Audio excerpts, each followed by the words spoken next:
Good afternoon, everyone. Oh, good morning still. It's morning still. I've been working that long right now. I'm not sure what time of day we're on. Welcome and thank you for joining us for this webinar in workforce management. I'm Amanda Jo Nicholson. I'm not Katie Worthington, like it tells you on your screen, but I am your Vice President of Member Services at the Greater Winter Haven Chamber of Commerce. And we are super excited to be joining forces once again with Solid Rock Consulting to present you a webinar on workforce management and continuity planning. During the webinar, you're going to hear from Solid Rock Consulting's owner and CEO, Juanita Coley. She has experience leading all sizes of corporations through periods of change, helping them embrace new ways of working and helping them to maximize their potential. Coordinating comments through the call will be my colleague Rachel Lawrence, and as on most webinars we need to manage the sound, so everybody right now is on mute.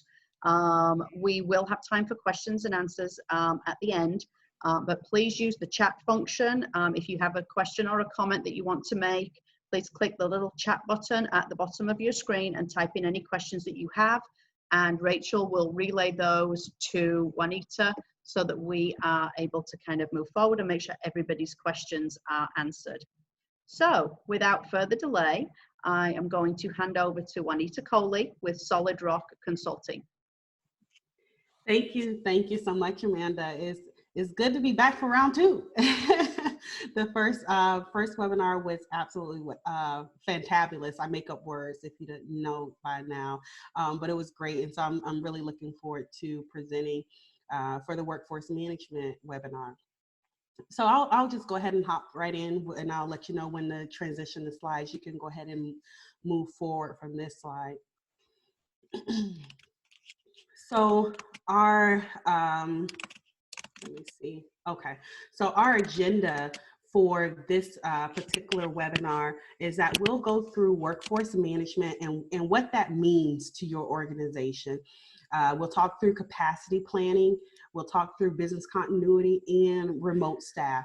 And so again, the ideal of this webinar is meant to be high level and provoke you to start thinking about some things if you haven't started to implement these particular topics or these particular things inside of your business model, and incorporate those particular things. And so we'll drill down into deeper detail if you need separately, or we'll open it up for questions at the end. You can go ahead and move forward, Amanda. For some of you that were on the last presentation, you already know me by now, we're family. But for those of you that are on new, my name is Juanita Coley, like Amanda said, and I've spent my entire career in the field of workforce management, doing things like capacity planning, business continuity for some companies that you know, like United Healthcare, Southwest, Liberty Medical, Walgreens, some large organizations, and some that you don't know that are in maybe the financial industry, like Carrington, which is a mortgage company, and just some smaller companies, right? So my background is in workforce management and capacity planning, helping small and Fortune 500 companies to really identify very high value opportunities as it relates to their workforce, address those critical challenges, and really transform their operations. Okay, so we'll dive right in. Okay, I'm a huge quoter. All right, so I always like to find what have people kind of said on this topic, and I try to relate that in some kind of manner. So the first topic that we'll be talking about again is going to be workforce management in your organization. And so Alan Lakin said, planning is bringing the future into the present so we can do something about it now, right? And I think that's so true and so accurate, and it really brings into forefront what workforce management in that capacity planning, what that is all about. It's all about thinking about what the future has for us and planning for it now so we can actually act on it now, whether it is that we start implementing it now or we start acting on it to put implementation steps in place so that when it's time for it, we can actually execute. And so I really love that quote. You can go ahead and go to the next slide. And so again, I'm going to keep this fairly high level because each of these topics are webinars all in of themselves, you know. So last year I did over 65 flights going to companies talking about these types of things, right? And each of these are their own topic, but I wanted to give you some substance or lots of substance where you be able to start thinking about some things. So the very first thing that I want you to think about is what is workforce management? And what is that in your organization? So there's a long technical definition of what workforce management is, right? But I'm going to give it to you in short, all right? So in short, workforce management is the art of ensuring the right resources are in the right places at the right time to serve an organization's customer, right? That's what WFM, or the short of what workforce management is. And workforce management has basically 4 components. Okay. A lot of times when we think of workforce management, we automatically assume, people ask me, well, Juanita, what do you do? And I'll say workforce management, and they think I work in HR. I'm like, no, I don't. I love people, but I don't work in HR. So workforce management, again, is what we're talking about here, just ensuring the right resources are in the right place at the right time to make sure that the organization's customers are served. And that can mean, or the core components of that means that we have to look at data, okay, for our organization. What data are we bringing into the organization? We also have to look at forecasting to begin to forecast and look into the future. Okay, if this is what my historical data is showing me, whether that's sales data, whether that's call volume data, whether that's handle time data, whatever that data may be, because it could be different based on your organization. So I want you to think and look at this through the lens of your organization, because some of you may be in sales, some of you may be in healthcare, some of you may be in varied industry. So look at this through the lens of your organization as I talk, filter it through your organization. What type of data is coming into your organization, and what are you doing with it? Are you just collecting? Are you even collecting the data, right? So one core component of workforce management is data analysis, okay? Taking that data and then now putting it in a usable format so that you can now forecast. Forecasting is all about long range planning, short range planning, and incremental, or what we would know in the contact industry, intraday planning, okay? And intraday planning usually looks at intervals like 30-minute intervals, hour intervals, day intervals, whatever that looks like in your organization. Then we look at the third component of workforce management, which is scheduling, okay? Are we going to have 8x4s, or 8x5s, which means our employees, they work 8-hour days, 5 days a week, or are we going to implement something more creative like 10x4s? Our employees work 10-hour shifts, 4 days a week. Are we going to do split shifts? What type, and this goes to that part of the definition of workforce management of talking about having the right people in the right place, right? And so that's where that scheduling component comes in. We want to make sure, because everyone doesn't need to work at 8x5. Right? So an 8-hour shift, 5 days a week, that may not be what your organization needs. If you have callers that call in late at night, then you may need people to work a split shift, which means they work maybe 4 hours in the day. They have split hours during the middle of the day. So they have a long lunch, maybe 4-hour lunch, and then they come back and work the end part of the day. All right, so you have to get very creative with your scheduling options that you're giving your workforce, whether that be a contact center or not, right? This is applicable to any business. And then intraday. Intraday is the fourth component, but it really ties back into your data analysis. What was the plan? So forecasting is figuring out what that plan is, scheduling is implementing that plan, and then intraday is saying, okay, did we execute on that plan? How much variance did we have in our plan? So if I thought you were going to work a split shift and then you came in and worked a 10x4 today, that's variance, and I need to be able to respond to that, right? Because then I'm going to have I'm going to have gaps in coverage for my customers. And so again, this is still is very high level, but I hope that you're pulling from it and filtering it through the lens of your organization. What does that mean in my organization? What type of data can I pull in and look at to be able to make better forecasting decisions?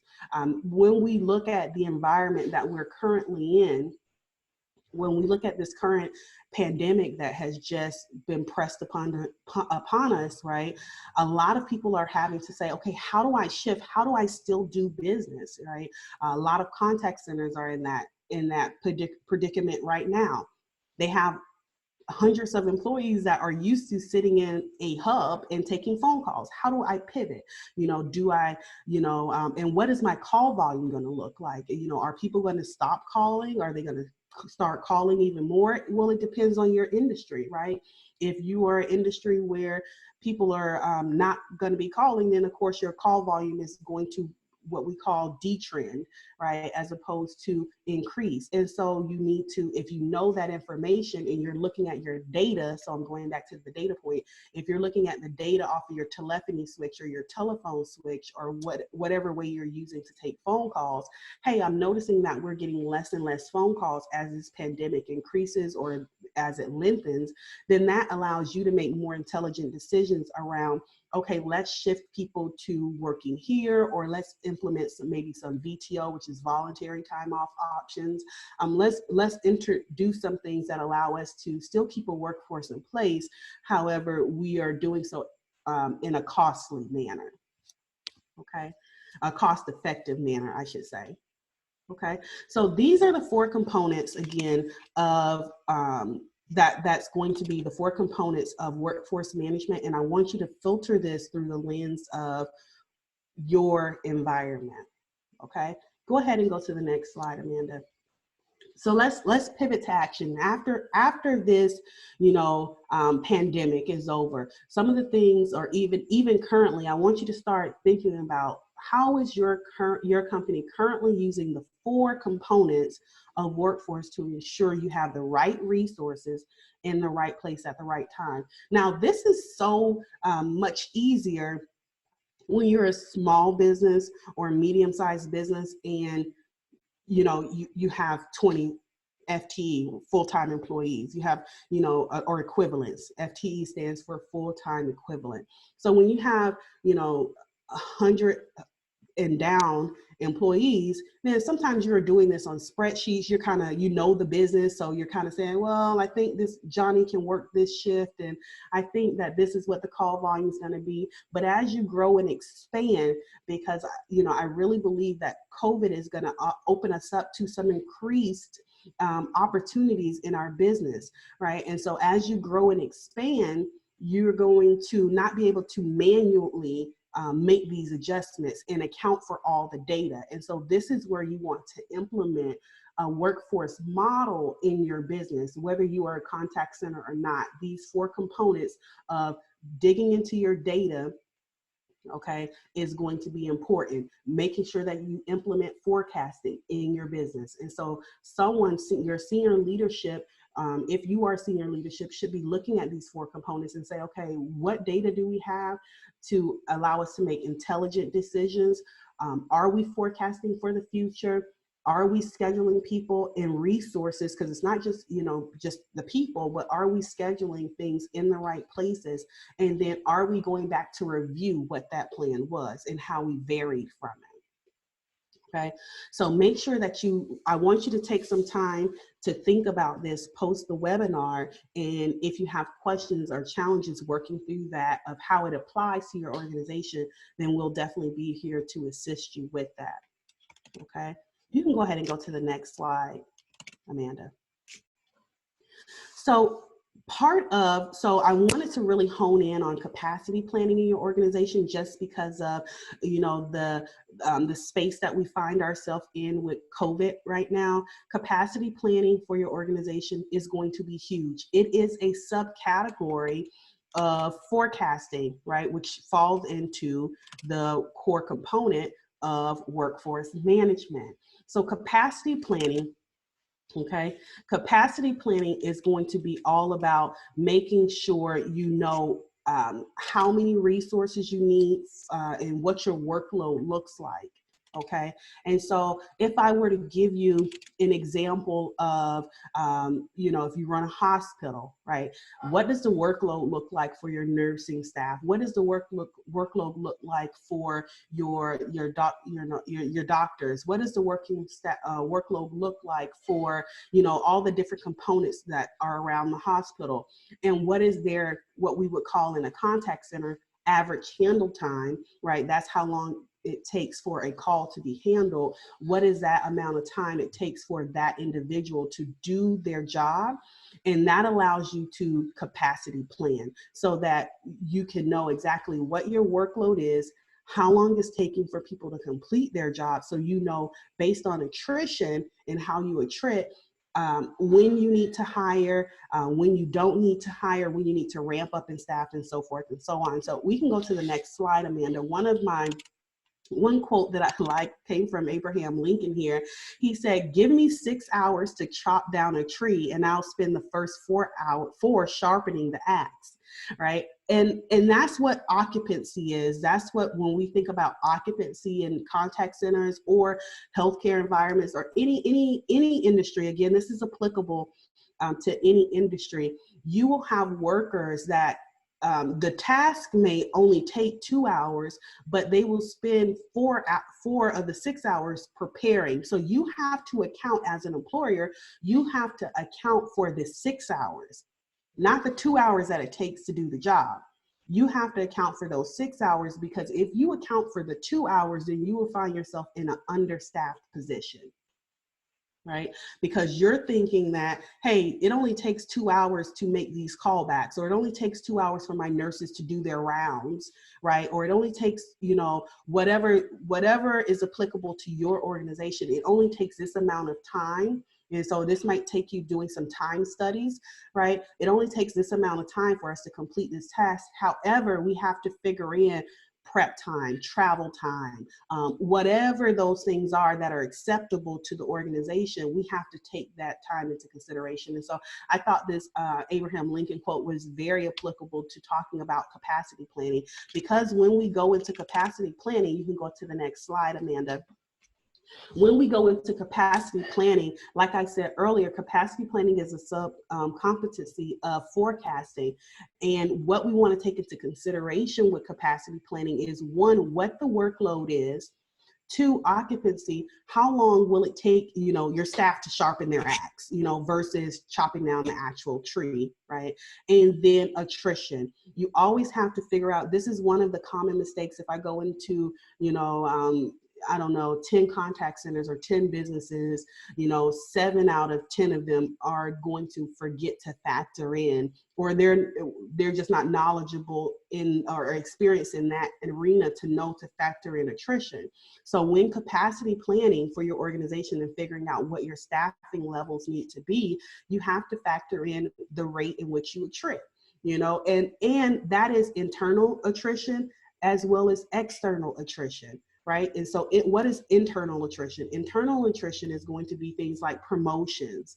People got promoted to another role in the company. So they're not still in the space in that role that they were originally in. So that's internal attrition, right? External attrition may be that, you have to work them out.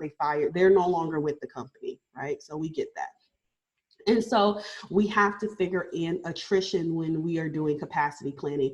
And I can't drive home enough how important it is that even in the midst of this COVID situation, right, that we be creative with how we staff, because attrition is going to play a part if you're not doing and occupancy is going to play a part. So all of these 3 components, your workload may decrease because people are focusing on other things, or you may see it spike, like, for example, companies like Teladoc or it's another healthcare company that you can basically call in your symptoms, and they'll tell you, oh, okay, based on how you're feeling and this, I'm going to write this prescription. Well, they may see in this particular scenario that their workload increases. So now if their workload is increasing, they need to factor in, okay, my workload and my call volume is going to increase. So is my occupancy going to increase? And am I still attriting or seeing the same level of attrition. And if those variables are still the same, then I need to hire X, Y, Z people by this date. Now, one key thing you want to consider with your hiring plans is the amount of onboarding. Okay, this is also very key. Okay, so if you know you have to have a class, or if you know that you have to have new hires start in your organization or leadership start in your organization by May 15th, and the new hire class is going to be 4 weeks, well, that tells you when you need to hire, because you have to ramp them. The day that they start is not the day that they're going to be productive. Okay, so that is really important as well. And so that's what that is the point of using capacity planning in your business. And again, this is applicable to whether you have a contact center model, whether you have staff that are not in a contact center model. This is just planning workforce and planning where your resources need to be. Okay. In essence, again, one thing that you want to keep in mind with occupancy is that with sustained levels of high occupancy, this can lead to burnout, because the more people are occupied, they get burnt out, right? And so while we want our staff to be 100% occupied as employers, that's just not realistic. It's not realistic. We have to factor in breaks. We have to factor in lunches. We have to factor in that there's going to be some amount of time that our staff is just not productive. And so that can be a key thing when people are creating their capacity plans, is they're like, especially when I go into smaller or medium-sized businesses, they're like, and I ask them, well, what is your occupancy goal? And they're like, it's 100%. I'm like, no, it's not. Surely it's not. It can't be, because your staff is just not, they're not going to do it. They're not the owner. They're not the entrepreneur. They don't have the same mentality that you have. So I don't want you to fall in that trap of thinking that your occupancy goal needs to be 100. Most industry best standards, right, are somewhere between 85 and 90% occupancy. Okay. You have some industries that they will lower their occupancy goal to say, well, we're very, employee culture centric here, so we'll have a 70% occupancy goal. And it's like, okay, just keep in mind that your occupancy goal is basically the amount of time that you plan to have your staff occupied doing productive things. Okay. You can go ahead and go to the next slide. So again, let's pivot to action. These are some things that I want you to think about. How are you currently leveraging capacity planning within your organization? Okay. Or are you, because you may be doing, a lot of times I find that organizations are doing this already. They just don't know it's called capacity planning. And so they don't know that these are key things that go as a part of this discipline, right? So they're already making schedules for their staff. They're already doing this. This is not like Juanita's inventing something new, right? They're already doing this. You guys are already intelligent people. You know that if you're open, you need people to work, right? So that's not a new invention. But a lot of times people don't know what the name is, or that this is actually a formalized practice and discipline. And so these are things that you have to consider when doing a real capacity plan. All right. Also, do you have an occupancy goal? So like I mentioned earlier, a lot of times I will go into organizations and they will say their occupancy goal is 99% or 100%. And I'm like, so do people not take breaks? They don't take lunches, so that's a real thing. Okay. And so you want to figure that in, if my people take 2 15s in a lunch and they were completely productive every minute outside of that, what would my, occupancy or productivity goal be? Okay. So that's something that I want you to take away from this webinar and begin to think about, if you haven't already begin to think about, and if you need to make it applicable to your industry, again, that is something that we can discuss as well.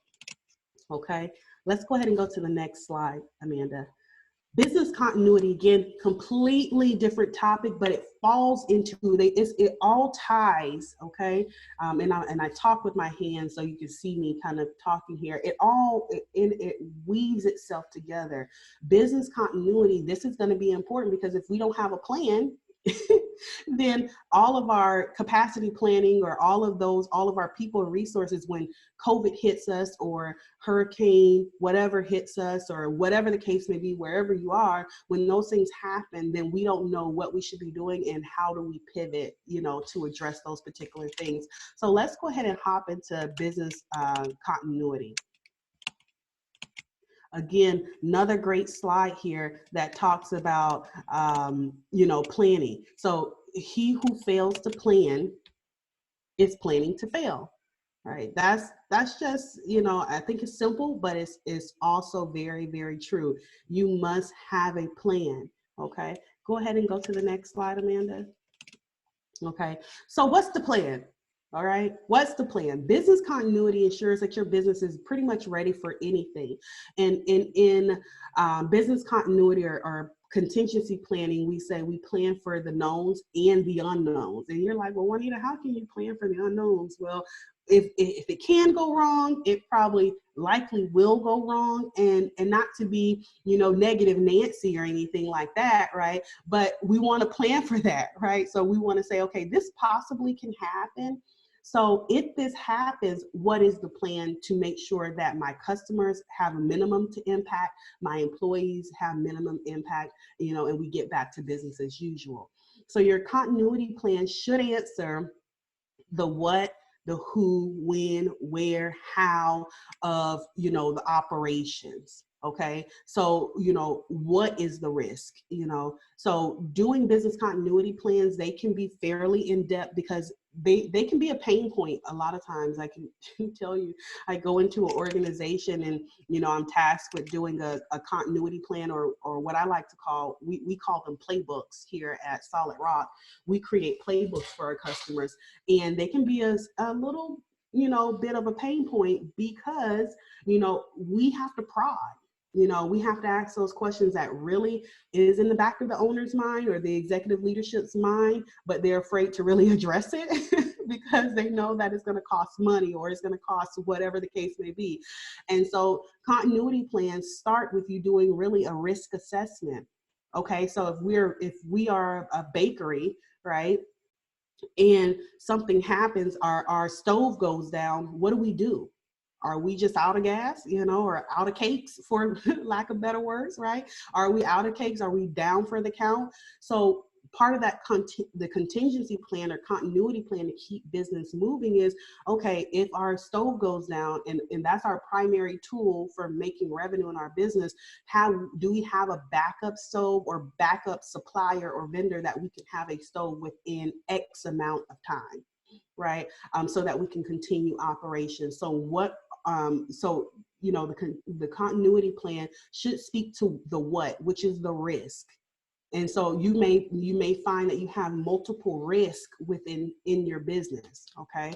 Whatever the industry may be, is my business fairly dependent on, the government shutting down? Is it fairly dependent on, changes in technology and stipulations there? The healthcare industry, is it fairly dependent? And whatever those things or whatever those answers are, you start to place contingencies or safe houses around them.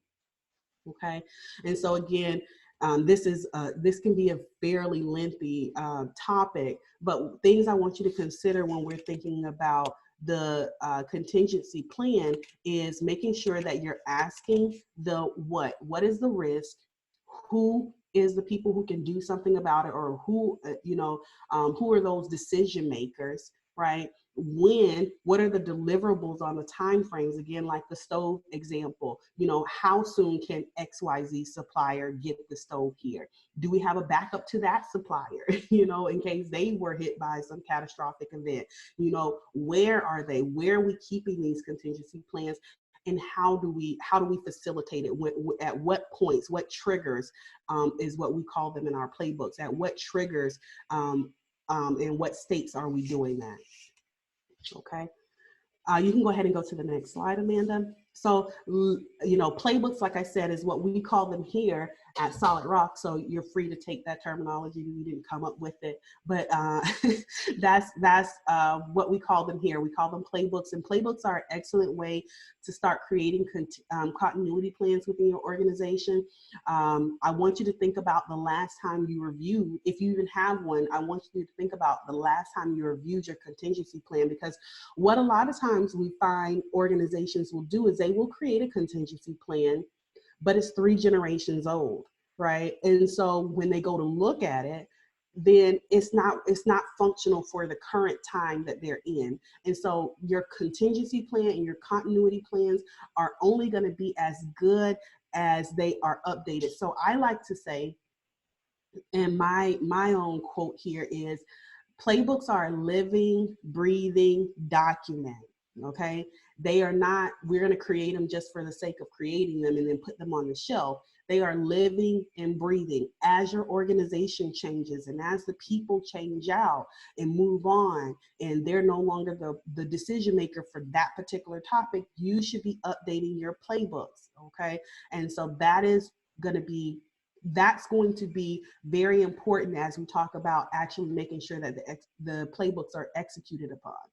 Okay, also I want you to think about, have you socialized them with the rest of the organization? A lot of times executive leadership or senior leadership makes the playbooks, but then they haven't been socialized. So then our other employees or entry-level employees don't know what to do. They're creative, but I don't know where they are at as an entry-level employee. I don't know what I'm supposed to do, but I don't, right? And so now you're holding me accountable for something I didn't know that I was supposed to do. So making sure that they're socialized, and this is where you can kind of really implement some type of gamification.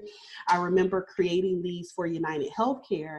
We created playbooks for them, and we implemented some type of gamification where we did treasure hunts with the playbooks, right? All very virtual. So what we did was we created these playbooks to say, hey, when call volume reaches here, these are the triggers that we take. We reskill these people, we close this line, we do X, Y, and Z. And then we had the people who were responsible for executing the playbooks, right? We saved them on the SharePoint, so they were in a central place that all staff could reach them and get to them.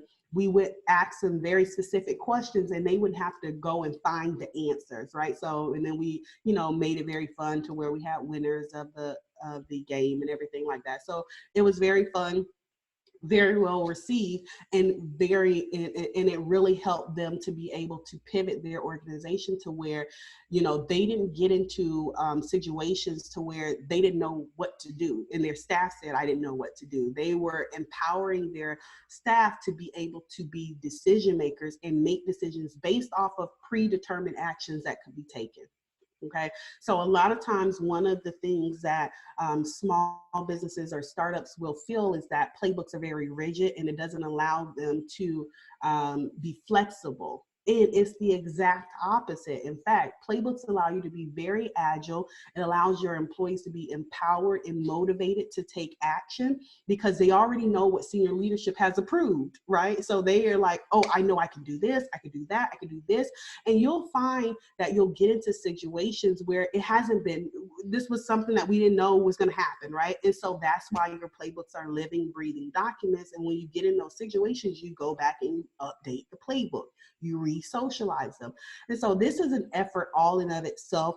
And so I don't want you to feel like you have to leave here and go create playbooks and have it right tomorrow. This playbook exercise with United almost took a year, was 9 months to implementing this project across all of their lines of business. And it was very successful, but it's a big undertaking, okay?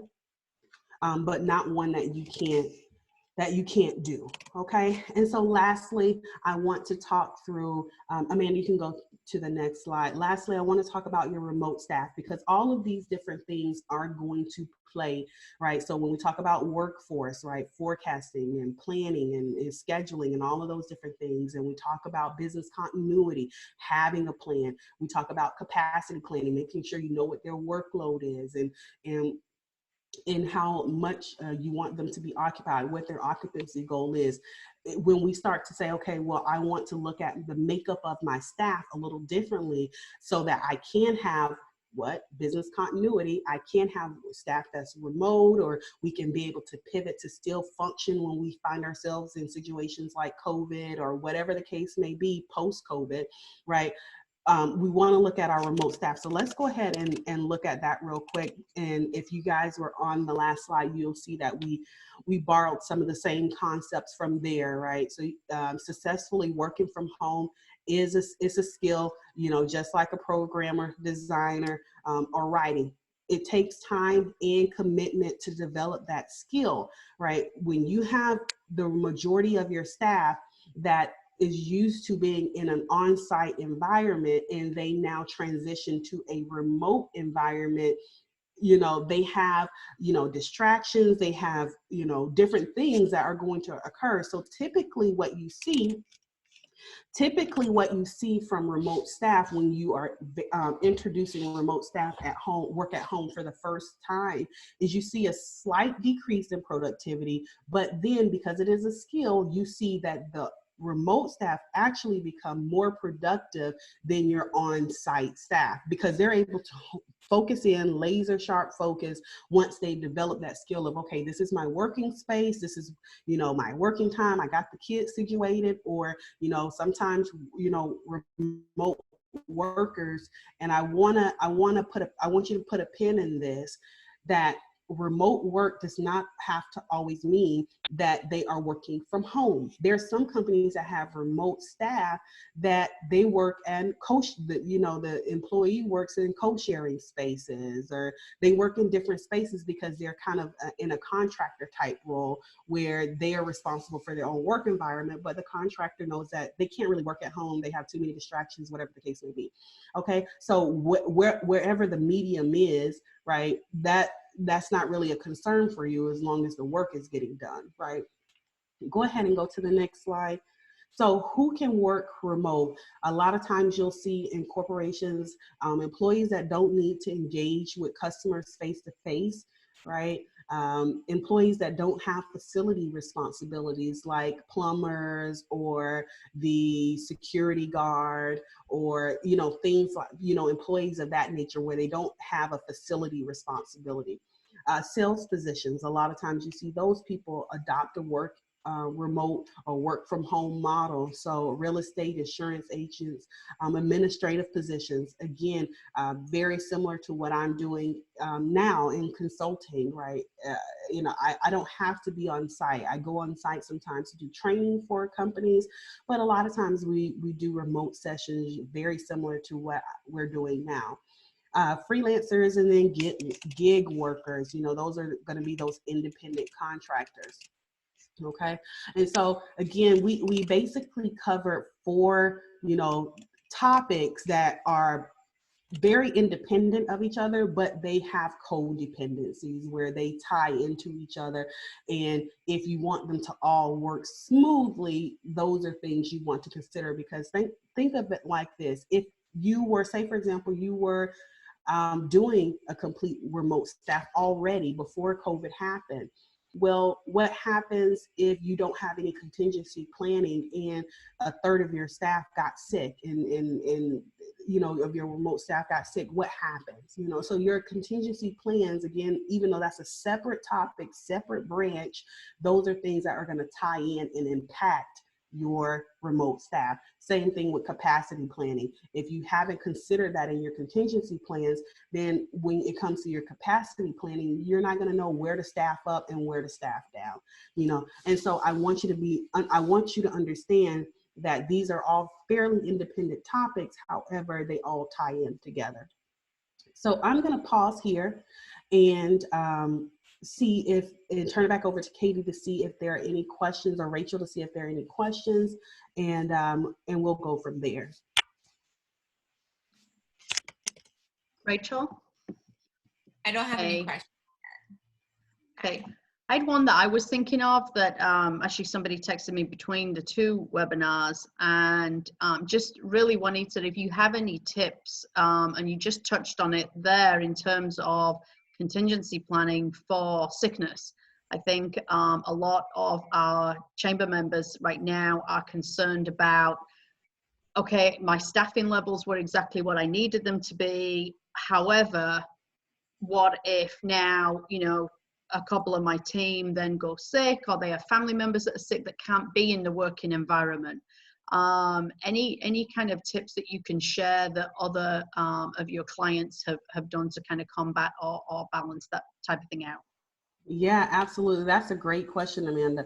So what you'll see large scale companies do is they will utilize BPO spaces. BPO stands for Business Process Outsourcer, right? And so they'll use companies where they can flex their staff up and flex their staff down without having to carry the cost of an employee full time, right? So say, for example, nursing. Right. So say you're in the hospital setting, right, and you want to be able to address this COVID pandemic, right, and you're short on nurses because they're not coming in, they're rioting in the suite or boycotting, they don't have enough supplies, or they've gotten sick, right? Then you could leverage a BPO provider, right, that staffs nurses that come in specifically for a short span of time, and then now you're not carrying that staff long term, and they're coming in just seasonal for that particular incident. So you'll see major corporations use that BPO models, and it allows them to be able to flex their staff up, flex their staff down without actually having to onboard people, take them through, Sure. the other costs that are associated with employees, like taxes and tuition and all those other, employer costs. They don't have to take that into consideration.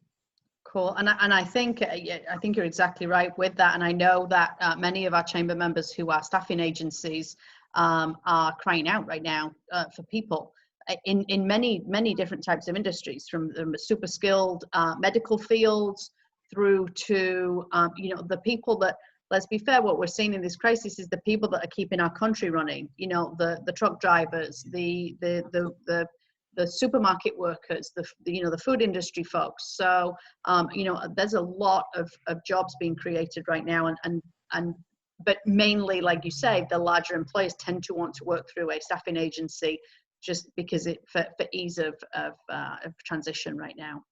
Mm-hmm, mm-hmm. Do we have 20 some people on the call?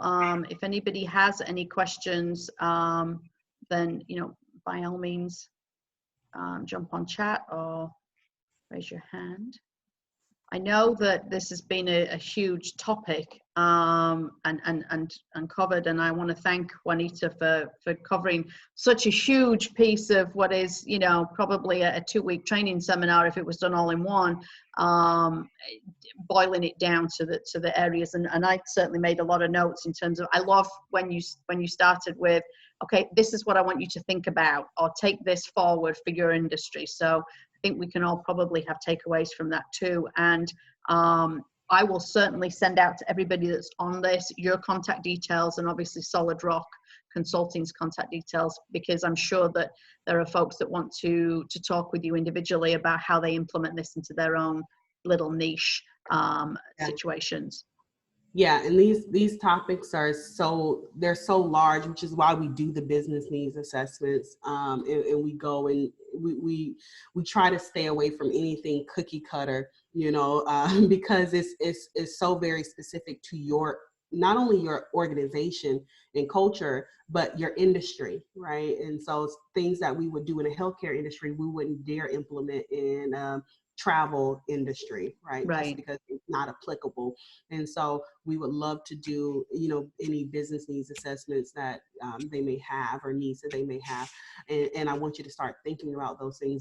These are topics that are not just for COVID. These are for the way forward for your organization, because with this new age that we're being ushered into, you're going to have to start as executive leadership team or senior leaders or even CEOs that are on this particular call. You're going to have to pivot to thinking this type of way. How do I leverage the technology? How do I leverage, continuity planning in its core components, the discipline of capacity planning. How do I leverage that within my organization so that I can grow and scale to the next level? Awesome. Well, thank you. Thank you all for being on here. I know there is a lot going on right now. Everybody is spinning plates frantically, trying to keep everything going. We are here for you as a chamber. I want to thank Juanita again. You've been an amazing partner through this, and I know that we're going to continue these trainings moving forward for sure. So if nobody has any other questions, all right, then we are going to say thank you. Have a wonderful day. Please stay safe, all of you, and we are here for you, and we look forward to working through this with you all. Take care. Bye now. Thanks everyone. Bye.